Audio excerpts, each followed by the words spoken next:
যে লাইলাতুন নিসফু মিনাশ শাবান, শাবান মাসের মধ্য রজনী আল্লাহ পাকের রহমত। একদল অতিরিক্ত বাড়াবাড়ি, একটা অতিরিক্ত ছাড়াছাড়ি, বাড়াবাড়ি আর ছাড়াছাড়ি। একটা অতিরিক্ত বাড়াবাড়ি, সে একদম শবে বরাতকে মনে হয় লাইলাতুল কদরের উপরে নিয়ে যাচ্ছে আর কি। লাইলাতুন নিসফু মিনাশ শাবানকে কোনো কোনো ক্ষেত্রে বাড়াবাড়ি পন্থীরা একদম লাইলাতুল কদরের উপরে নিয়ে চলে যাচ্ছে। আর ছাড়াছাড়ি যারা, তারা বলছে এই রাত্রে কোনো কিছুই করা যাবে না। দুইটাই চরমপন্থী, বুঝতে পারছেন না মনে হয় কথা। একদল এটাকে নিয়ে এত বেশি বাড়াবাড়ি করছে যে এটাকে একদম লাইলাতুল কদরের উপরে নিয়ে চলে যাচ্ছে। আরেক দল দেখা যাচ্ছে এটাকে এমনভাবে পরিত্যাগ করছে না, এই দিয়ে কিছুই করা যাবে না, একদম কোনো ফজিলতি নাই। এখন আসলে মধ্যম পন্থা কি, মাঝখানে আমরা কি করব তাও জানার দরকার আছে কি নাই? অনেক হাদিসের অনেক আলোচনা, প্রায় 40-50 পৃষ্ঠার বই, সব আলোচনা তো মাহফিলে করা সম্ভব না। আমি সারমর্মটুকু বলি। সারমর্ম কি? হাদিসের শবে বরাত নামে কোনো শব্দ নাই, এক নম্বর কথা। কি নাই ভাই? শবে বরাত নামে কোনো শব্দ নেই। আছে লাইলাতুন নিসফু মিনাশ শাবান, শাবান মাসের মধ্য রজনী। শাবান মাসের মধ্য রজনী। শাবান মাস কি? উত্তর, নবী সাল্লাল্লাহু আলাইহি ওয়াসাল্লাম রমজান মাসের পর যে মাসে রোজা রাখতে বেশি গুরুত্ব দিয়েছেন তার নাম শাবান। আমার সাথে বলেন, শাবান মাস কি? নবী সাল্লাল্লাহু আলাইহি ওয়াসাল্লাম রমজানের পরে যে মাসে রোজা রাখতে খুব বেশি গুরুত্ব দিয়েছেন তার নাম শাবান। আয়েশা রাদিয়াল্লাহু আনহা তিনি বলতেন যে শাবান মাস আসলে নবী সাল্লাল্লাহু আলাইহি ওয়াসাল্লাম এত বেশি বেশি রোজা রাখতেন যে মনে হতো তিনি রোজা ছাড়বেনই না, সারা মাস রেখে ফেলবেন। বেশি থেকে বেশি রোজা রাখতেন শাবান মাসে। প্রশ্ন হচ্ছে কেন? উত্তর, এমনিতে এই মাসটা বরকতময় এবং এই মাসে আল্লাহ পাক তার রহমতে বিপুল সংখ্যক মানুষকে জাহান্নাম থেকে মুক্তি দান করেন। সুবহানাল্লাহ। নবী সাল্লাল্লাহু আলাইহি ওয়াসাল্লাম এই মাসকে তাজিম করতেন। এই মাসের সম্মানার্থে, এই মাসে আল্লাহর রহমত বরকতের স্বার্থে নবী করিম সাল্লাল্লাহু আলাইহি ওয়াসাল্লাম এই মাসে বেশি বেশি রোজা রেখেছেন। সুন্নত কি শিখলাম? শাবান মাসে বেশি বেশি রোজা রাখা সুন্নত। একটা কি পেলাম ভাই? শাবান মাসে বেশি বেশি রোজা রাখা সুন্নত। আপনি যদি মুকিম হন, শরীর সুস্থ থাকে, মুসাফির না, আপনার সুস্থতা আছে, সব ঠিক আছে, আপনি চেষ্টা করবেন এই মাসে বেশি বেশি রোজা রাখার। পারা যাবে ইনশাল্লাহ। এটা নবীর সুন্নত হবে। আরেকটা হাদিস মাথায় নিয়ে নেন, আজকে সারা ওয়াজ ভুলে গেলে এই ওয়াজটা বলেন না। কি হাদিস? নবীজি বলছেন, তোমাদের সামনে, হে আমার সাহাবীরা, তোমাদের সামনে এমন একটা যুগ আসছে, ওই যুগে আমার সুন্নতকে ধরে রাখাটা হাতের মধ্যে আগুন ধরে রাখার মতো হবে। আমি অনেক দিন এই লেকচারে এই হাদিসটা বলেছি। তোমাদের সামনে এমন একটা কঠিন যুগ আসছে, জামানা সবরিন, সবরের যুগ, কঠিন যুগ। ওই যুগে ঈমান ধরে রাখা, মানে আমার সুন্নতের উপর থাকা, হাতে আগুন ধরে রাখার মতো হবে। ওই যুগে যদি তোমরা আমার একটা সুন্নতকে জীবিত করতে পারো, সমাজে একটা সুন্নত মরে গেছে, ওটাকে আবার জীবিত করতে পারো, তাহলে 50 জন শহীদ সাহাবীর নেকি পাবে। হাদিসটা বুঝলেন?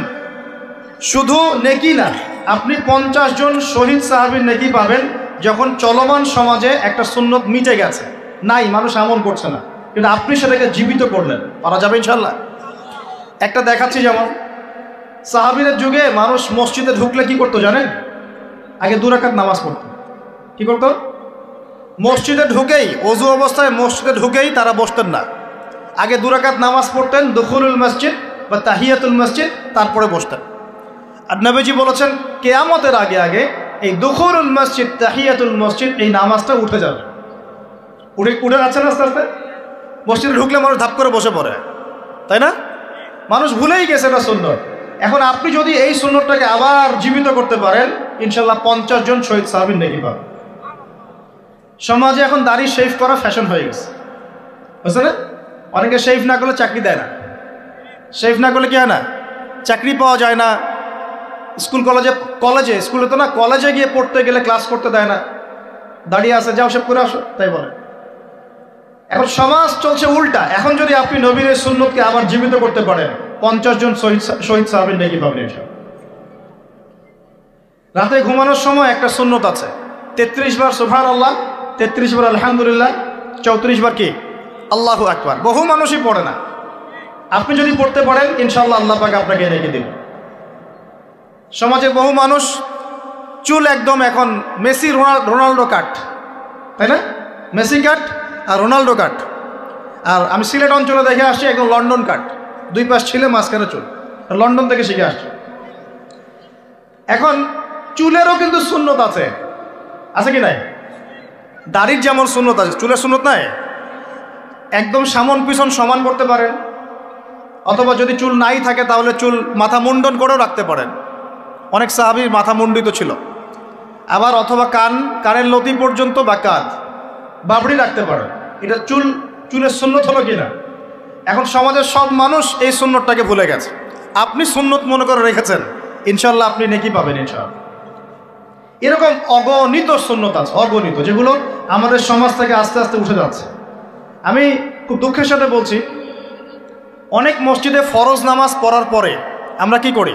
একটা মোনাজাত করি, আল্লাহুম্মা আমিন বিরহমাতিকা ইয়া আরহামার রাহিম, ব্যাস উঠে চলে গেলাম, তাই না? উঠে চলে যায় না? তারপর স্যান্ডেল নিয়ে বাইরে চলে গেল। অথচ সালাম ফিরানোর পরে একবার বলতে হয় আল্লাহু আকবার। কি বলতে হয়? 3 বার বলতে হয় আস্তাগফিরুল্লাহ আস্তাগফিরুল্লাহ আস্তাগফিরুল্লাহ। বলতে হয় আল্লাহুম্মা আনতাস সালাম ওয়া মিনকাস সালাম তাবারাকতা ইয়া যাল জালালি ওয়াল ইকরাম। একবার পড়তে হয় আয়াতুল কুরসি, 33 বার সুবহানাল্লাহ, 33 বার আলহামদুলিল্লাহ, 33 বার আল্লাহু আকবার, তারপর কালিমা শাহাদা। এরপর সূরা ফালাক একবার, সূরা নাস একবার, ইখলাস একবার। আরো অনেক দোয়া আছে। আল্লাহুম্মা লা মানি লিমা আ'তাইত ওয়া লা মু'তি লিমা মানা'ত ওয়া লা ইয়ানফা'ু যাল জাদ্দি মিনকাল জাদ। পড়তে হয় আল্লাহুম্মা ইন্নী আউযু বিকা মিনাল হাম্মি ওয়াল হাযান ওয়াল আজজি ওয়াল কাসালি ওয়াল বুখলি ওয়াল জুবন ওয়া দালা'id দাইন ওয়া গালাবাতির রিজাল। পড়তে হয় আল্লাহুম্মা আ'ইন্নী আলা যিকরিকা ওয়া শুকরিকা ওয়া হুসনি ইবাদাতিক। আরো অনেক দোয়া আছে। দেখেন তো, মোনাজাত করেন, আমি তো না করছি না, আমি তর্ক করতে আসি না এখানে, এটা নিয়ে আমি ঝগড়া করতে আসি। কিন্তু এই সুন্নতটা যে উঠে গেল, মোনাজাতটা করে যে মসজিদ থেকে বের হয়ে চলে গেলেন, এই সুন্নতটার উপর আমল কে করবে? সুন্নত উঠে গেল না? আপনি যদি বসে এখন সুন্নতটা প্রতিষ্ঠা করেন, 50 জন শহীদ সাহাবীর নেকি পাবেন ইনশাআল্লাহ। এগুলো তো গেল আমলিয়াত। সমাজ চলছে সুদের উপরে, আপনি যদি হালাল অর্থনীতি প্রবর্তন করতে পারেন তাহলে কত নেকি পাবেন? সমাজ চলছে জেনায়, আপনি এখন পর্দা প্রতিষ্ঠা করলেন, তাহলে কত নেকি পাবেন? সমাজে চলছে দুর্নীতি, আপনি এখন আমানতদারিতা ইনসাফ প্রতিষ্ঠা করলেন, কত নাকি পাবেন? সমাজে চলছে শয়তানি, সব শয়তানি। কি চলছে? শয়তানি।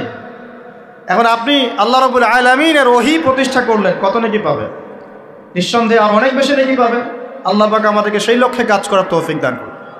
প্রিয় ভাইরা, যে কথা বলতে গিয়ে এখানে আসলাম, এক বাড়াবাড়ি এই মাসে নবীজি বেশি বেশি রোজা রাখেন। তাহলে আমরা কি করবো এই মাসে ভাই? 1 নম্বর কাজ, বেশি বেশি রোজা রাখার চেষ্টা করবো ইনশাআল্লাহ। আল্লাহ তৌফিক দান করবেন। এবার আরেকটা পয়েন্ট বলি, সামনে রমাদান মাস। রমজান মাস আসলে আমরা মাশাআল্লাহ পরিপূর্ণ মুসলিম হওয়ার চেষ্টা করি, কিন্তু সারা বছর এটা ধরে রাখতে পারি না। রমজান মাসে যে নামাজ পড়ে না সেও মসজিদে যায়। দেখা যায় যে জুমার নামাজও পড়ে না, ও তারাবির নামাজ পড়তে যায় কি না? ওই দিন গিয়ে বলে এসি দেন, ইমাম সাহেব এসি অন করেন, তাই না? সারা বছর তো আসে নাই। ওই দিন গিয়ে ইমাম সাহেব এসি বন্ধ কেন? এই মুয়াজ্জিন সাহেব ফ্যান দেন। তখন ওখানে গিয়ে মানে কি বলবো, হ্যাঁ মাতব্বরি ঘরে আর কি। যাক, তারপরেও যে মসজিদে আসছে আমরা দোয়া করি আল্লাহ হেদায়েত দান করুন। আমরা তো কাউকে পিছনে ফিরাই দিব না, দিব? এখন রমজান মাস আসলে আমরা মাশাআল্লাহ রোজা রাখি, মানুষকে ইফতার করাই, দান সদকা করি, আমরা যাকাত দেই, তারাবি পড়ি, কোরআন তেলাওয়াত করি, আমরা মাশাআল্লাহ অনেক আমল করি। এই আমলগুলো কি একবারে ধাপাস করে ধরে ফেলা সম্ভব না? একটা আস্তে আস্তে ট্রেনিং প্রসেস লাগে। একটা ফ্যান চালু করলে ফ্যানটা কি শুরুতেই ধাপাস করে ঘুরতে শুরু করবে, নাকি আস্তে স্লোলি সে মোমেন্টাম ধরবে? কোনটা? আস্তে আস্তে সে গতি পাবে না, ধীরে ধীরে গতি পাবে। ঠিক শাবান মাসে এত বেশি রোজা রাখা, ইবাদত করার অর্থ কি? যাতে রমজান মাসে আপনি পরিপূর্ণ ইবাদত করতে পারেন। বুঝতে পারছেন কথা? রমজানে গিয়ে তো শুরুতেই সব ইবাদত ধরে ফেলা সম্ভব হবে না। মনে করেন আগামীকাল পহেলা রমজান, আজকে থেকে আপনি সব ইবাদত একসাথে করতে পারবেন? তখন গিয়ে আপনি বেগ পেতে হবে। কিন্তু একটা মাস আগে থেকে যদি ট্রেনিং নেন, ইনশাআল্লাহ রমজান মাসে ইজি হয়ে যাবে। এটা একটা কারণ নবী সাল্লাল্লাহু আলাইহি ওয়াসাল্লাম শাবান মাসে বেশি বেশি রোজা রাখতেন, আমল করতেন। আল্লাহ পাক আমাদের সবাইকে শাবান মাসে বেশি বেশি আমল করার তৌফিক দান করুন, যাতে রমজান মাসে গিয়ে আমরা সুবিধা পাই, রমজান মাসের হকটা আদায় করতে পারি। এবার এই মাসে নবী সাল্লাল্লাহু আলাইহি ওয়াসাল্লাম কি বলেছেন একটা হাদিস থেকে আগে বুঝি। এই হাদিসটা সহ অনেক হাদিসে এই একই রকম কথা এসেছে এবং এই হাদিসটা বিশুদ্ধ। এটাকে অস্বীকার করলে হাদিস অস্বীকারী হয়ে যাবে। বাড়াবাড়ি গ্রুপ, ছাড়াছাড়ি গ্রুপ, উভয়ের জন্যই নসিহত। নবী সাল্লাল্লাহু আলাইহি ওয়াসাল্লাম বলেছেন, ইন্নাল্লাহা তাআলা, নিশ্চয় আল্লাহ রাব্বুল আলামিন, লা ইয়াত্তালিউ ফি লাইলাতিন নিসফি মিন শাবান, শাবান মাসের মধ্য রজনীতে আল্লাহ রাব্বুল আলামিন তার রহমতের দৃষ্টি প্রশস্ত করেন। সুবহানাল্লাহ।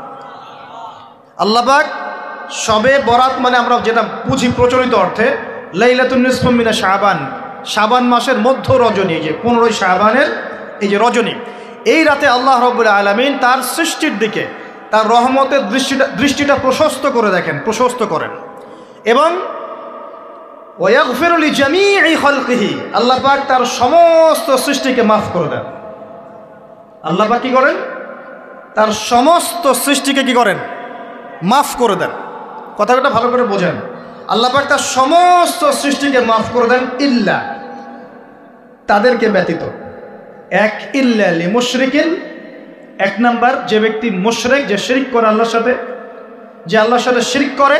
আর দুই, মুশাহিনিন, যে ব্যক্তি অন্তরে মানুষের সাথে বিদ্বেষ পোষণ করে, হিংসা বিদ্বেষ মনে আছে এরকম ব্যক্তি, এবং মনের মধ্যে শিরক আছে, শিরকি আকীদা, মুশরিক, এই দুই শ্রেণীর মানুষ ছাড়া আল্লাহ পাক সমস্ত মানুষকে মাফ করবেন বলেছেন। তাহলে এই রাতের ফজিলত প্রমাণ হলো কিনা? রাতের ফজিলতটা প্রমাণ হলো কিনা? আচ্ছা, এখন এর ব্যাকআপ আরও অনেকগুলো হাদিস আছে। ওই সবগুলো হাদিসকে একত্রিত করলে এমনই কনক্লুশন আসে। এছাড়াও আরও কিছু দুর্বল হাদিস আছে, এগুলো দুর্বল, সনদগতভাবে অন্যান্যভাবে দুর্বল। ওখানে আরও কিছু পয়েন্ট পাওয়া যায় যে আর কাকে কাকে আল্লাহ পাক মাফ করেন না। সবাইকে তো মাফ করেন, আর কাকে কাকে করেন না। এই হাদিসে দুটো পেয়েছি, এটা একদম অকাট্য। এটা হলো মুশরিক, আল্লাহ পাক মাফ করেন না। দুই, যে অন্তরে হিংসা বিদ্বেষ পোষণ করে, হিংসা বিদ্বেষ আছে, এদেরকে আল্লাহ মাফ করেন না। আরও কিছু দুর্বল বর্ণনা থেকে পাওয়া যায়, এটা দুর্বল বর্ণনা, কিন্তু জেনে রাখতে তো সমস্যা নেই। সমস্যা আছে? আর পাপ তো পাপি, দুর্বল হাদিসে আসুক আর কঠিন হাদিসে আসুক, পাপ তো পাপি নাকি? পাপ ছাড়তে কোনো সমস্যা আছে? তো তৃতীয় এক শ্রেণীর নাম পাওয়া যায়, যারা হচ্ছে আত্মহননকারী, নিজেরা নিজেদেরকে আত্মহত্যা করেছে, এদেরকে আল্লাহ মাফ করেন। আত্মহনন বোঝেন কিনা? আত্মহত্যা যারা করে, আত্মহনন, এটা একটা শ্রেণী পাওয়া যায়।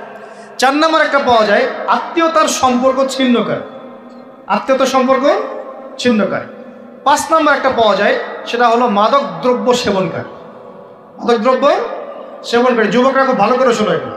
মাদক দ্রব্য সেবনকারী আল্লাহ সবাইকে মাফ করেন, মাফ করছেন না। আরেকটা পাওয়া যায়, সেটা হলো যারা জেনার পাপে লিপ্ত আছে। কিসের পাপে ভাই? জেনার পাপ। এরকম আর কিছু ব্যাকআপ পাওয়া যায়, কিন্তু এগুলোর বর্ণনা দুর্বল। বর্ণনা কি? দুর্বল, কিন্তু পাপ তো পাপই নাকি? এই পাপগুলো তো পাপ, এই পাপগুলো করলে কি আল্লাহ খুশি হন? অকাট্য সহি থেকে পাওয়া যায় এই দুইটা, মুশরিক এবং মুশাহিদ, যারা শিরক করে, অন্তরে বিদ্বেষ পোষণ করে, আল্লাহ পাক এদেরকে মাফ করেন। এখন আগে জানি শিরক থেকে কিভাবে বাঁচবো, শিরক কি এবং কেন, তারপরে জানবো হিংসা বিদ্বেষ, তারপরে আমরা যাব এই রাত্রে আমরা কি করতে পারি। মনে রাখবেন, আমল করতে হবে 3টা বিষয় খেয়াল রেখে। কয়টা বিষয় ভাই? আমল করতে হবে 3টা বিষয় খেয়াল রেখে। এক, আমল করতে হবে একমাত্র আল্লাহ পাকের সন্তুষ্টির জন্য। 1 নম্বর কি বলেন? এক আল্লাহর সন্তুষ্টির জন্য, কারো সন্তুষ্টির জন্য না, কারো জন্য না, শুধু কার জন্য? দলিল হচ্ছে ইন্নাস সালাতি ওয়া নুসুকি ওয়া মাহইয়ায়া ওয়া মামাতি লিল্লাহি রাব্বিল আলামিন ফাসাল্লি লিরাব্বিকা ওয়ানহার। 2, আমল হতে হবে একমাত্র নবী সাল্লাল্লাহু আলাইহি ওয়াসাল্লামের সুন্নত মোতাবেক। কার সুন্নত মোতাবেক? নবী এবং সাহাবীদের সুন্নতের সাথে মেলে না, সেই আমল করা যাবে না। নবী এবং সাহাবীদের সুন্নতের সাথে মেলে না, সেই আমল করা যাবে না। 3 নাম, আমলটা যত সুন্দরী মনে হোক, আমলটা যত সুন্দরী মনে হোক আর যত মানুষই করুক, যত মজাদার মনে হোক না কেন, নবী করেন নাই, সাহাবীদের থেকে প্রমাণ নাই, আমল করব না। করলে বেদাত হয়ে যাবে। কি হবে? বেদাত হয়ে যাবে। আর 3 নাম্বার হচ্ছে, আমলগুলো করার আগে অবশ্যই আপনার রিজিকটাকে হালাল করতে হবে। কি করতে ভাই? ব্যাস এই তিনটা শর্ত পূরণ করে আমল করলে ইনশাআল্লাহ তাআলা আমরা জান্নাতে যাবো ইনশাআল্লাহ। আমরা আশাবাদী আল্লাহ পাক আমাদেরকে জান্নাত দিবেন ইনশাআল্লাহ। আল্লাহ পাক এক রাতে রহম করে সমস্ত মাখলুক সৃষ্টিকে মাফ করে দিচ্ছেন, শুধু শিরক এবং হিংসার বিদ্বেষ পোষণকারীকে মাফ করছেন না। বুঝতে হবে এই পাপ দুটো কত কঠিন। এবার আসেন প্রথমে একটু শিরক নিয়ে কথা বলি, তারপরে মুসাহিন নিয়ে কথা বলি। ধৈর্য ধরবেন তো নাকি? দেরি হচ্ছে? সবর করেন। এখন প্রথমে জানি শিরক কি এবং কেন। শিরক হচ্ছে এমন একটা পাপ, যেই পাপ আমল নামায় থাকলে পরে বিনা তওবায় যদি সেই ব্যক্তি মারা যায় আল্লাহ পাক তাকে মাফ করবেন না। ভালো করে শোনেন, শিরক এমন একটা পাপ যে পাপ যদি আমল নামায় থেকে যায়, বিনা তওবায় সে মারা যায়, শিরকের পাপ নিয়ে আল্লাহর সামনে দাঁড়ায়, আল্লাহ তাকে মাফ করবেন না। দলিল সূরা নিসা, আল্লাহ পাক বলছেন ইন্নাল্লাহা লা ইয়াগফিরু আন ইউশরাকা বিহি ওয়া ইয়াগফিরু মা দুনা যালিকা লিমান ইয়াশা। আল্লাহ পাক তার সাথে শিরকের গুনাহ মাফ করবেন না, এছাড়া যে কোনো গুনাহ যাকে ইচ্ছা মাফ করবেন। বুঝাচ্ছি, মনে করেন একজন ব্যক্তি জেনা করেছে, কথার কথা নাউযুবিল্লাহ, একজন ব্যক্তি জেনা করেছে বা মিথ্যা কথা বলেছে বা ধরেন মদ খেয়েছে ইত্যাদি। এখন সে তওবা করলে তো মাফ পেতই, তওবা করলে মাফ হতো না? তওবা করলে মাফ তো পেতই। মনে করেন তওবা না করেই মারা গেছে, আল্লাহ পাক চাইলে কিয়ামতের মাঠে এই পাপও বিনা তওবাতেই মাফ করতে পারবে। কথা বুঝতে পারছেন? বুঝতে পারছেন না মনে হয়। মনে করেন একজন ব্যক্তি মদ খেয়েছে, জেনা করেছে ইত্যাদি, সে তওবা করার ফুরসত পায় নাই, বিনা তওবায় মারা গেছে। আল্লাহ পাক চাইলে কিয়ামতের মাঠে তওবা না করা সত্ত্বেও আল্লাহ পাক তাকে মাফ করতে পারে। কিন্তু একজন ব্যক্তি শিরকের পাপ করেছে, তওবা না করে মারা গেছে, আল্লাহ পাক কিয়ামতের মাঠে শিরকের পাপ মাফ করবে। আমি কি বুঝতে পারছি? অন্য পাপের কারণে আল্লাহ রাব্বুল আলামিন শাস্তি দিয়েও হোক, কোনো একটা ভাবে হোক, নবীর সুপারিশের মাধ্যমে হোক, তাকে জাহান্নামে গেলেও সেখান থেকে বের করে জান্নাতে দিবেন ইনশাআল্লাহ। কিন্তু শিরকের পাপ যার আমলনামায় থাকবে তার উপর জান্নাতকে হারাম করে দেওয়া হয়েছে। বলেন নাউযুবিল্লাহ। সূরা মাইদায় দলিল আছে, শিরকের পাপ যার আমলনামায় আছে তার জন্য জান্নাতকে হারাম করে দেওয়া হয়েছে। শিরক মানে অংশীদার সাব্যস্ত করা, আল্লাহ পাকের সাথে কাউকে সমকক্ষ করা। শিরক কত প্রকার হয়? উত্তর 3 প্রকার। কয় প্রকার ভাই? বিশ্বাসে শিরক হয়, মানে আকীদায় শিরক হয়, আমলে শিরক হয়, মানে কাজে শিরক হয়, কথা বা লিসানে শিরক হয়। মনে থাকবে? 1 নাম্বার কিসে শিরক হয়? বলেন আমার সাথে। বিশ্বাসে শিরক হয়, আকীদায় শিরক হয়। 2 নাম্বার আমলে শিরক হয়, কাজে শিরক হয়। 3 নাম্বার কথায় শিরক হয়। কয়েকটা এক্সাম্পল দিয়ে বুঝতে পারবেন। একজন ব্যক্তি মনে করেন বিশ্বাস করে যে আল্লাহ বলতে কেউ নাই, কি হবে এটা?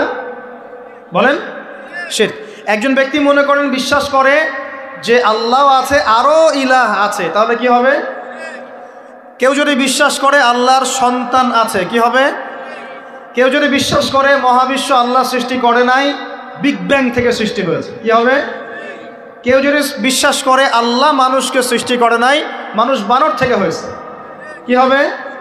আচ্ছা, বিশ্বাসগত সে। কেউ যদি মনে করে আল্লাহ ছাড়া অমুকে আমার সন্তান দিতে পারে, কি হবে? কেউ যদি বিশ্বাস করে যে আল্লাহকে পাওয়ার জন্যে আমাকে মাধ্যম ওসিলা পূজা করতে হবে, তাহলে কি হবে? কেউ যদি চন্দ্র, সূর্য, গ্রহ, নক্ষত্র, গাছপালা, মূর্তি এসবে পূজা করে, কি হবে? এগুলো বিশ্বাসগত শিরক। কেমন শিরক ভাই? বিশ্বাসগত শিরক। 2 নম্বর আসেন আমলগত, কাজগত শিরক। কেমন? মনে করেন সেজদা করতে হয় কার জন্যে? কেউ যদি এখন কবরে গিয়ে সেজদা করে, কি হবে? আল্লাহর জন্য সেজদা করতে হয় না কবরে সেজদা করতে হয়? সেজদা কার জন্যে? আচ্ছা, তাহলে শিরক হবে। কুরবানি কার জন্য করতে হয়? কেউ যদি এখন মনে করেন জিনকে সন্তুষ্ট করার জন্য কুরবানি করে দেবে, কি হবে? এখনকার যুগে কিন্তু বহু মানুষ জিনের উপাসনা করে। এখনকার যুগে বহু মানুষ জিনের উপাসনা করে। আর জিন বলে একটা জাতি আছে, আমাদের সাথে চলাফেরা করে, আমরা দেখতে পারি না। আমরা কি সব দেখতে পারি? আমরা কি সব জানি? আমরা তো আমাদের আত্মাকেই দেখতে পারি না। এত ঘুমাই গেছেন, আত্মা চলে গেছে, দেখতে পারছেন? আর আমরা কি জানি? আমরা কতটুকু জানি আগামীকাল কি হবে আপনার সাথে? বলেন দেখি, কেউ জানে? আমাদের জ্ঞান কত ক্ষুদ্র, বুঝতে পারলাম। আগামীকাল কি হবে তাই জানি না, আমার আত্মাকেও চোখে দেখি না। আর আমি যদি দাবি করি এখন আমি সব জানতাম, তাহলে কি হবে? অতএব জিন জাতি আমাদের মধ্যেই আছে কি নাই? ওমা খালাকতুল জিন্না ওয়াল ইনসা ইল্লা লিয়াবুদুন, আমি জিন আর মানুষকে শুধুমাত্র আমার ইবাদত করার জন্যই সৃষ্টি করেছি। আল্লাহ পাক আমাদের সবাইকে আল্লাহ পাকের সত্য বোঝার তৌফিক দান করুন। এবার আসেন, আপনাদের পার্বত্য এলাকায় জিনের উপাসনা হয়। এখন বললেন ভাই কেমন করে জানলেন? যত তান্ত্রিক মান্ত্রিক কবিরাজ জাদুকর সব এই পাহাড়ি এলাকায় ঘুরে বেড়াচ্ছেন, এবং চোখ কান খোলা রাখলে আপনারাও বুঝতে পারবেন। জিনের উপাসনা করলে অনেক কিছু ভেলকিবাজি দেখানো যায়। জিনকে আল্লাহ পাক কিছু ক্ষমতা দিয়েছে। জিন অনেক দূর থেকে দেখতে পারে। মনে করেন যে কেউ একজন এখানে বসে আছে, সে দাবি করছে যে সে অলৌকিক ক্ষমতার অধিকারী, অথচ ওর কাছে জিন আছে। কি আছে? জিন। এখন আপনি শুনেছেন যে অমুক জায়গায় অমুক বাবা আছে, সে অনেক বড় ক্ষমতার অধিকারী, যাই দেখি ওনার কি ক্ষমতা। এখন আপনি রাস্তায় আসছেন, তার সেই জিন তো আগেই দেখতে পাচ্ছে আপনি আসছেন দূর থেকে, সে আগে খবর দিল আসতেছে মক্কেল, ওই যে মক্কেল আসতেছে। এখন সে বলল যে ওই ব্যক্তির সাথে যে জিন আছে ওর সাথে কানেকশন করো। সবার সাথে একটা জিন আছে না? আছে কি নাই? একটা করে জিন শয়তান আছে না সবার সাথে? দুইজন ফেরেশতা একজন জিন সবার সাথেই আছে। আছে কি নাই? আপনার জিন জানে আপনার সাথে অতীতে কি হয়েছিল? জানে তো। আপনার জিন আপনার সাথে আছে না শুরু থেকে? তাহলে আপনি 1 মাস আগে কি করেছেন আপনার জিন তো জানে। ও ভবিষ্যৎ জানে না কিন্তু অতীত তো জানে। ও তো ভবিষ্যৎ জানে না কিন্তু অতীতে আপনি কি করেছেন ও তো জানে না? এখন ওর সাথে এই কারিনের সাথে যোগাযোগ করছে। ওকে বলছে এই তো 1 মাস আগে অমুক মেয়ের পিছনে দৌড়াইছিল, 1 মাস আগে অমুক একটা মেয়ের পিছনে দৌড়াইছে, ওই মেয়েকে পাওয়ার খুব চেষ্টা করছে, কিন্তু 1 মাস আগে ব্যবসা এই কাজ করছে, কিন্তু 1 মাস আগে ওই কাজ করছে। এখন আপনি হেঁটে হেঁটে আসলেন, এদিকে খবর পাস করা শেষ, এসে বললেন বাবা আপনার কি ক্ষমতা, আমি আপনার ক্ষমতার নিদর্শন দেখতে চাই। সেই বাবা এখন বলছে যে তুই তো সেই ব্যক্তি না, তোর নাম অমুক না, আপনি তো ভেবা চাকা খেয়ে গেলেন। হ্যাঁ তাই তো, আমার নাম তো অমুক। তুই তো 1 মাস আগে এই মেয়ের পিছনে ঘুরছিস না? তাই তো, আপনি কেমন করে জানলেন? তুই 1 মাস আগে এই কাজ করছিস না? তাই তো, আপনি কেমন করে জানলেন? আপনার তো চোখ একদম আসমান উঠে গেল। বাপরে বাপ, সে তো আমার অতীতের সব বলে দেয়, তুই অমুক জায়গায় এটা পাপটা করছিস না, তুই এই জায়গায় ওটা লুকায় রাখছিস না, ব্যাস আপনার মাথা খারাপ। জিনের উপাসনা করে মানুষ অনেকেই। আর জিনরা কি করে? অনেক সময় আসমানের কাছে যায় সংবাদ নেওয়ার জন্য। সূরা মুলক পড়েন, সূরা মুলকের 1ম পৃষ্ঠা পড়েন। আল্লাহ পাক ওদেরকে তাড়ানোর জন্যে আসমানের মধ্যে এই উল্কাপিণ্ড নক্ষত্র নিক্ষেপ করেন। রুজু মাল্লিশ শায়াতিন, আল্লাহ বলেছেন এই নক্ষত্রগুলা আমি রুজু মাল্লিশ শায়াতিন, শয়তানদেরকে তাড়ানোর জন্য রেখেছি। পৃথিবীতে অনেক কিছুই ঘটে, আমরা খালি চোখে বুঝতে পারি না। এখন কেউ যদি জিনের উপাসনা করে, জিনকে সন্তুষ্ট করার জন্যে এই কুরবানি করে, তাহলে কি শিরক হবে কি না? সেজদা কার জন্যে? অন্য কারোর জন্য করলে কি হবে? কুরবানি কার জন্যে? অন্য কারোর জন্য করলে কি হবে? কার নামে কসম করতে হয়? যদি অন্য কারো নামে কসম করি, এই যে এখন বাপের নামে কসম, মায়ের নামে কসম করেন কেন? কসম করা যাবে না এভাবে। মান হালাফা বিগাইরি ইসমিল্লাহি ফাকাদ কাফার, কেউ যদি আল্লাহ ছাড়া অন্য কারো নামে কসম করে সে কুফরি করবে। যদি কসম করতেই হয় আপনাকে আল্লাহরই কসম করতে হবে। যদি কসম করতে হয় কার কসম করবেন? আর আল্লাহর কসম করে কি মিথ্যা বলতে পারবেন? মিথ্যা বললে তখন কাফারা দেওয়া লাগবে। আচ্ছা, কাফারা কি? সবচেয়ে সহজ কাফারা হচ্ছে 3টা রোজা রাখা। কয়টা রোজা? 3টা। আসেন আমরা যাই। এখন কসম করব আল্লাহর জন্যে, দোয়া করেন কার কাছে? দোয়া কার জন্যে? এখন যদি অন্য কারোর কাছে দোয়া করা শুরু করি, সন্তানকে দিবে, অন্য কারো কাছে চাওয়া শুরু করি। মনে করেন আপনার রোগ ব্যাধি দেওয়ার ভালো করার মালিককে, যদি এখন আপনি একটা আংটি পরে মনে করেন এই আংটি আপনার রোগ ভালো করবে, কি হবে? শিরক হবে কি না? এরকম অগণিত কাজের শিরক আমরা করছি। আল্লাহ পাক আমাদের শিরক থেকে বাঁচান। আর ভবিষ্যতের মালিককে, সময়ের মালিককে, ভবিষ্যৎ কে জানে? রাস্তায় টিয়া পাখি দেখে ভাগ্য পরীক্ষা করছে, ও কি ভবিষ্যৎ বলতে পারবে? যদি ওখানে গিয়ে হাত দেখান শিরক হবে না? রাশিফল দেখা যায়, রাশিফল কি? রাশিফল আজকে তোমার দিনটা কেমন যাবে, কালকে তোমার দিনটা কেমন যাবে, আছে না? তো এগুলো বিশ্বাস করলে কি হবে? এবং পদে পদে শিরকে নিমজ্জিত আছে। এগুলো তো গেল আমলগত শিরক, আরও অনেক শিরক আছে। আমাদের কথার মধ্যেও শিরক হয়। কিসের মধ্যে? কথার মধ্যে। যেমন আমরা বলি ডাক্তার ভালো ছিল, না হলে রোগীকে বাঁচানো যেত না, বলি কি না? অনেকে বলি না, শিরক হবে। কেউ যদি বলে যে ড্রাইভারটা ভালো ছিল, না হলে গাড়ি নির্ঘাত অ্যাক্সিডেন্ট করতো, কি হলো কথায়? আরেকটা বিষয় আছে, আমরা অনেক সময় ইবাদত করি মানুষকে দেখানোর জন্য, সবাই বড় দানবীর বলবে, আমাকে নামাজি বলবে, এটাও কি? এটাও শিরক। কথার মধ্যে আর অনেক শিরক করি। সার্বভৌম ক্ষমতার মালিককে, তাবারাকাল্লাযী বিয়াদিহিল মুলক, সার্বভৌম ক্ষমতার মালিককে। আর আমরা যদি মনে করি আমরাই সার্বভৌম ক্ষমতার মালিক, কি হবে? শিরক হবে না? এরকম প্রচুর শিরকে আমরা নিমজ্জিত আছি। সবচেয়ে বড় যে শিরকটা এখনকার বিশ্বে চলছে সেটা হলো আল্লাহ পাকের হালালকে আমরা হারাম করে নিচ্ছি, আল্লাহর হারামকে হালাল করে নিচ্ছি। করছে কি না? বুঝতে পারছেন না মনে হয়। মাদক দ্রব্য কি হালাল না হারাম? আমরা অনেক সময় হালাল করে নিয়েছি, তাই নাই? জেনা হারাম না হালাল?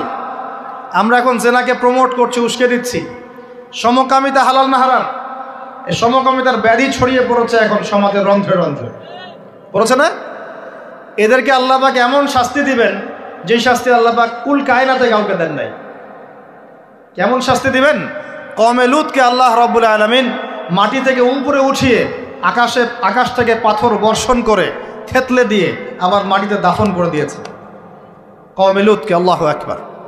এই শাস্তি অপেক্ষা করছে এদের জন্য। সুদ হালাল না হারাম? আমরা কি এটাকে জায়েজ করে নিচ্ছি কিনা, খাচ্ছে কিনা?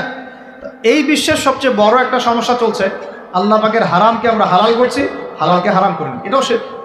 এখন আল্লাহ পাক যে বলছেন সবাইকে মাফ করে দিবেন, আল্লাহ পাক শিরক যে করে তাকে মাফ করবেন না। এখন বলেন কত % মানুষ মাফ পাবে? এই পাপগুলো কত মানুষ করছে? সবাই করছে না? মোটামুটি সবাই মোটামুটি শিরক করছে। আমরা আল্লাহ পাক আমরা সবাইকে শিরকের পাপ থেকে বাঁচিয়ে রাখুন। এর পাশে একটা শিরক আছে রিয়া বা গোপন শিরক, লোক দেখানো আমল, এটাও গোপন শিরক। আর এক শ্রেণী, আচ্ছা এখানে একটা কথা বলে রাখি, এই শিরকগুলো থেকে বেঁচে থাকলে কি হবে? শিরক থেকে বেঁচে থাকলে আপনার আমল নামায় যদি আসমান জমিন সমান গোনাও থাকে, আল্লাহ পাক সমস্ত গোনা মাফ করে দিবেন ইনশাআল্লাহ। মনে করেন একজন ব্যক্তির আমল নামায় জেনা, সুদ, ঘুষ, হাবি জাবি দুনিয়ার পাপ দিয়ে ভর্তি, কিন্তু কোনো একটা কারণে বা কোনো একভাবে তার আমল নামায় শিরকের কোনো গোনা নাই, শিরক করে নাই, ইনশাআল্লাহু তাআলা কোনো না কোনো ওসিলায় হলেও আল্লাহ পাক তাকে কিয়ামতের মাঠে মাফ করে দিবেন ইনশাআল্লাহ। একটা হাদিস বললেই যথেষ্ট হবে, তারপরে সামনে যাব। রাসূল সাল্লাল্লাহু আলাইহি ওয়াসাল্লামকে আল্লাহ পাক মেরাজের রাতে ওয়াদা করেছেন। কোন রাতে ভাই? মেরাজের রাতে ওয়াদা করেছেন, হে মুহাম্মদ সাল্লাল্লাহু আলাইহি ওয়াসাল্লাম, তোমার উম্মতের মধ্যে যে কোনো ব্যক্তি যত বড়ই পাপ করুক না কেন, আসমান জমিনের সমানও যদি পাপ করে আমার সামনে দাঁড়ায়, কিন্তু তার আমল নামায় শিরকের পাপ নাই, আমি আল্লাহ তার সামনে আসমান জমিন সমান ক্ষমা নিয়ে হাজির হব, মানে সে মাফ পেয়ে যাবে ইনশাআল্লাহ। অতএব শিরক মুক্ত আমল করতে পারলে ইনশাআল্লাহ এই নিসফু মিনা শাবান, লাইলাতুন নিসফি মিনা শাবান, এই শবে বরাত যেটা আপনারা বলছেন, এই রাতে আল্লাহ পাকের ক্ষমা আমরা পেয়ে যাব ইনশাআল্লাহ। শিরক মুক্ত আমল করতে পারলেই ক্ষমা হবে ইনশাআল্লাহ। আল্লাহ পাক আমাদের সবাইকে শিরক থেকে বেঁচে থাকার তৌফিক দান করুন। এই শিরক সম্পর্কে বিস্তারিত জানার জন্য শিরক কি ও কেন, কিতাব ও তাওহীদ, তারপরে কোরআন সুন্নাহর আলোকে ইসলামী আকীদা, এই বইগুলো পড়াশোনা করেন, ইনশাআল্লাহ জানতে পারবেন। আর এক শ্রেণী মানুষকে আল্লাহ পাক মাফ করবেন না। এরা কারা? মুশাহিন। মুশাহিন মানে কি? যারা একে অপরের সাথে হিংসা বিদ্বেষ পোষণ করে। এখন বলেন দেখি, হিংসা বিদ্বেষ পোষণ করেন এমন মানুষ আছে এখন? বলেন দেখি। রাজনৈতিক অঙ্গনে একজন আরেকজনের সাথে হিংসা করছে কিনা? সামাজিক নেতৃত্ব নিয়ে একজন আরেকজনের সাথে হিংসা করছে কিনা? পরিবারের মধ্যেও একজন আরেকজনের সাথে হিংসা করছে কিনা? ভাই একজন আরেকজনের সাথে হিংসা করছে কিনা? আলেম একজন আরেকজনের সাথে হিংসা করছে কিনা? করছে না? বক্তা একজন আরেকজনের সাথে হিংসা করে কিনা? ধর্ম থেকে শুরু করে বিশ্ব রাজনীতি পর্যন্ত হিংসার দাবানলে এখন পুরো বিশ্বের মানুষ জ্বলে পুরো শেষ হয়ে যাচ্ছে, হচ্ছে না? মহিলা হিংসা করে কিনা? সতীনে হিংসা করে কিনা? সতীন বোঝেন কিনা? বিয়েই তো করেন নাই, সতীন বুঝবেন কি? সতীন কি জিনিস? দুই বউ, এক বউ আরেক বউ কি হয়? সতীনে হিংসা করে কিনা? আয়েশা রাদিয়াল্লাহু আনহার বাসায়, মানে ঘরে নবী সাল্লাল্লাহু আলাইহি ওয়াসাল্লাম বসে আছেন, ঢুকেছেন, আর অন্য একজন স্ত্রীর ঘর থেকে একটা খাবার আসতে পারে না? ভালোবেসে মহব্বত করে হাদিয়া দিয়েছেন। আয়েশা রাদিয়াল্লাহু আনহা যখন দেখলেন তার ঘরের মধ্যে খাবার পাঠিয়েছে অন্য একজন স্ত্রী, পুরো থালাটাকে মাথার উপর নিয়ে ধাবাস করে ভেঙে ফেলে দিলেন। তো রাসূলুল্লাহ সাল্লাল্লাহু আলাইহি ওয়াসাল্লাম মুচকি মুচকি হাসছেন, আর উপস্থিত হয়তো আরও দু একজন ছিলেন, তাদেরকে বলছেন তোমাদের মা রাগ করেছে। তিনি নিজেই হাতে সেগুলো তুললেন, সব ভাঙাচোরা পিসগুলো নিজে তুললেন, তুলে রেখে দিয়ে ভালো থালা বাটিগুলো হাদিয়া পাঠালেন ওই স্ত্রীর ঘরে যে ঘর থেকে খাবার এসেছে। এইভাবে ডিল করতে হয় আর কি। রাসূল সাল্লাল্লাহু আলাইহি ওয়াসাল্লাম তখন রাগ হন নাই, কেন এই কাজ করলাম, কেন এই কাজ করলাম। আরেকদিন আয়েশা রাদিয়াল্লাহু আনহা একটা কথা বলে ফেলেছেন। নবী সাল্লাল্লাহু আলাইহি ওয়াসাল্লাম তার কোন এক স্ত্রীর কাছ থেকে এসেছেন। আয়েশা রাদিয়াল্লাহু আনহা বলছেন, আপনি তার সাথে আপনি তার কথা কিভাবে স্মরণ করেন? সে তো একটু খাটো, এরকম একটা কথা বলেছেন, সে তো একটু খাটো, একটু বেটে। আয়েশা রাদিয়াল্লাহু আনহাকে আমাদের নবীজি বলছেন, শোনো, তুমি এমন একটা কথা বলেছো, আমাদের সবার জন্য হেদায়েত আছে, তুমি এমন একটা কথা বলেছো, এই কথাটা যদি সমুদ্রের সাথে মিশিয়ে দেওয়া হয় পুরো সমুদ্রের পানি দূষিত হয়ে যাবে, বলি নাউযুবিল্লাহ।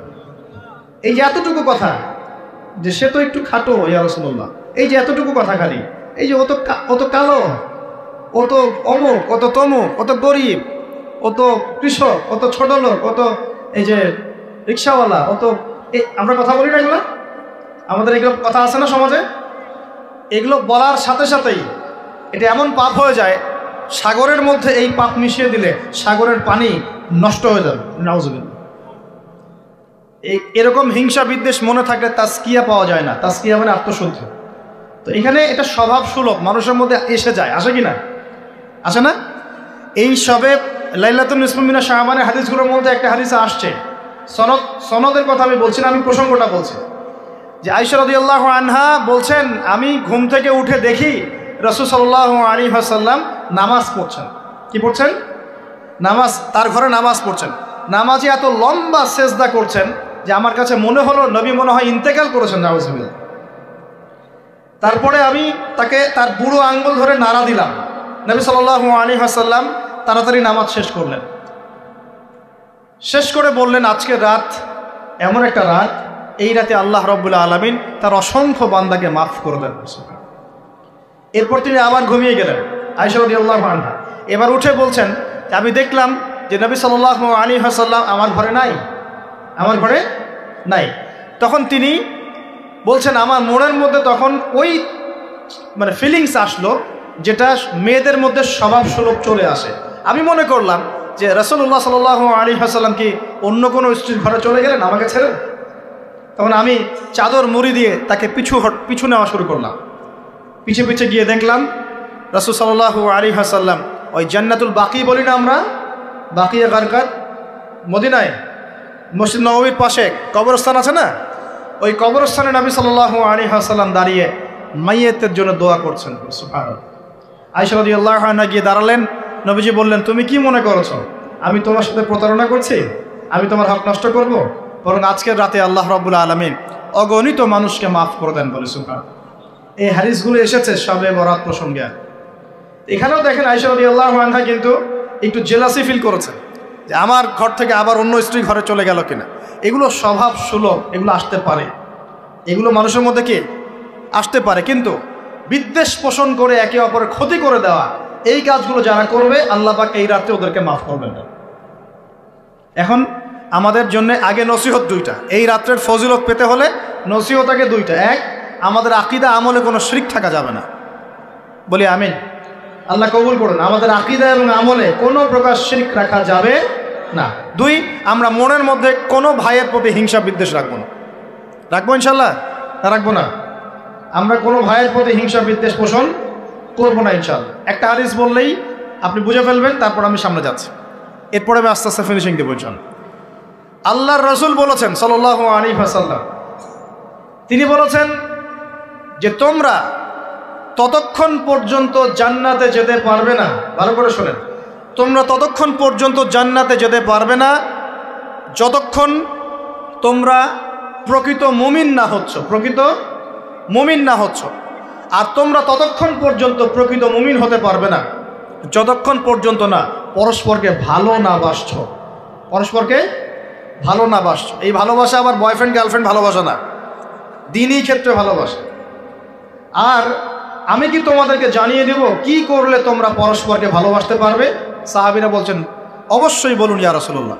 নবীজি বলছেন তোমরা একে অপরকে সালাম দেওয়ার অভ্যাস করো, ইনশাআল্লাহ তোমরা একে অপরকে ভালোবাসতে পারবে। ইসলামের সৌন্দর্য দুটা, কয়টা ভাই? বেশি বেশি মানুষকে সালাম দেয়া এবং মানুষকে খাবার খাওয়ানো। কি খাওয়ানো? আরেকটা মনে রাখবেন, কিয়ামতের আগে আগে মানুষ বাছাইকৃত মানুষকে সালাম দিবে, সবাইকে সালাম দিবে। চলছে কিনা সমাজে? কিয়ামত দূরে না কাছে? এটা আজকে আলোচনার টপিক না, তাহলে আমি বলতাম যে কতগুলো আলামত আপনি দেখতে পাবেন। এখন আমরা বুঝতে পারলাম এই রাতের ফজিলত আছে, আছে কি নাই? এই রাতের ফজিলত কি? আল্লাহ পাক এই রাতে অগণিত বান্দাকে মাফ করে দিবেন ইনশাআল্লাহ। তবে কোন কোন মানুষকে মাফ করবেন না? এক নম্বর, যারা মুশরিক বা শিরক করে, হ্যাঁ, একে অপরের প্রতি কি বলেন, মুশাহিন, বিদ্বেষ, হিংসা বিদ্বেষ পোষণ করে, এই দুই শ্রেণীর মানুষের অন্তর্ভুক্ত হওয়া থেকে আল্লাহ আমাদেরকে বাঁচাক, আমিন। এরপরে দুর্বল হাদিসগুলো বা যেগুলো একদম দুর্বল সনদের, সেগুলোর মধ্যে অতিরিক্ত এসেছে আত্মীয়তার সম্পর্ক ছিন্ন করলে মাপ পাচ্ছে না, আত্মহত্যা করলে মাপ পাচ্ছে না, জেনা করলে মাপ পাচ্ছে না, মাদকদ্রব্য সেবন করলে মাপ পাচ্ছে না। এই পাপগুলো থেকেও আল্লাহ পাক আমাদেরকে বাঁচিয়ে রাখুন বলিয়া। এখন কিভাবে এই রাতে আমরা ইবাদত করব জানো দরকার কিনা? তার আগে ইবাদত কবুলের কয় শর্ত বলেছে? 3।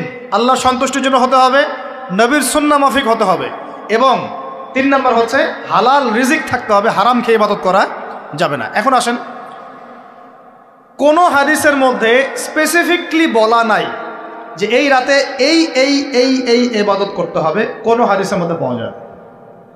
কথা বলার চেষ্টা করুন। যেমন লাইলাতুল কদর সম্পর্কে বলা হচ্ছে না, যে লাইলাতুল কদরে যারা কিয়াম করবে, হ্যাঁ, রাত দিনে সিয়াম রাখবে, রাতে কিয়াম করবে, কোরআন তেলাওয়াত করবে, কোরআন দিয়ে কিয়াম করবে, আল্লাহ ওদেরকে মাফ করে দিবেন।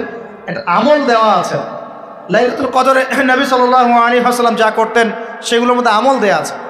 এই নিসফু মিনা শাবানের মধ্যে স্পেসিফিকলি এভাবে হাদিসের মধ্যে উল্লেখ করা নাই এই এই এই এই আমলগুলো করো। এটা খুঁজে খুঁজে আমাদেরকে বের করতে হয়। খুঁজে খুঁজে কেমন? নবী সাল্লাল্লাহু আলাইহি ওয়াসাল্লাম দোয়া করছিলেন মৃতদের জন্য, করছিলেন না? তাহলে এটা একটা আমল পাওয়া গেল।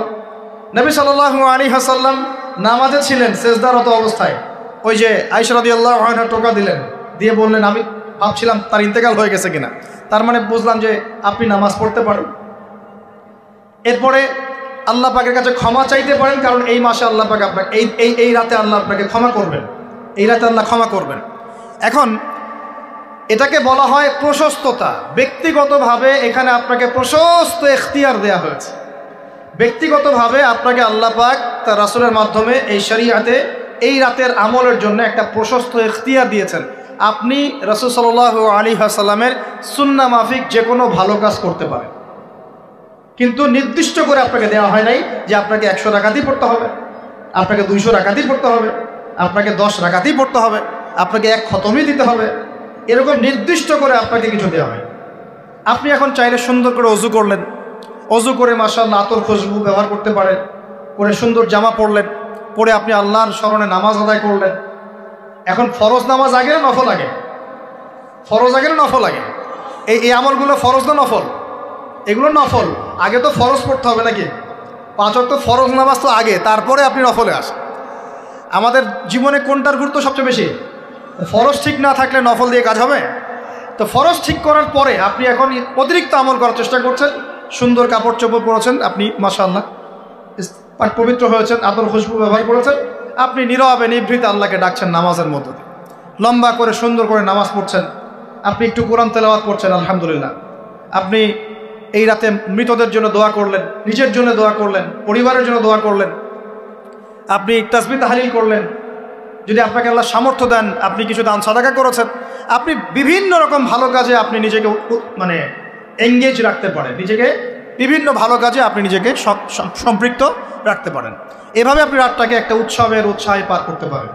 কিন্তু আমরা যে ঘটা করে অনেকগুলো কাজ করি না, ঘটা করে হালুয়া রুটি সামাই টামাই এই সেই আলোকসজ্জা অমুক তমুক দল বেঁধে কবরস্থান, এই আমলগুলো নবী এবং সাহাবীরা থেকে প্রমাণ হয়। আমি বুঝতে পারছি, আমল করতে আপনাকে নিষেধ করা হয় নাই, কিন্তু বাড়াবাড়ি করবেন না, ছাড়াছাড়ি করবেন। মধ্যমপন্থী থাকেন, ব্যক্তিগতভাবে আপনি আপনার মতো করে আমল করতে পারেন। আপনাকে ইখতিয়ার, প্রশস্ততা দেওয়া হয়েছে। আপনি একটু নামাজ পড়েন, একটু তেলাওয়াত করেন, একটু জিকির করেন, দোয়া করেন, আপনি আল্লাহর কাছে চেয়ে নেন।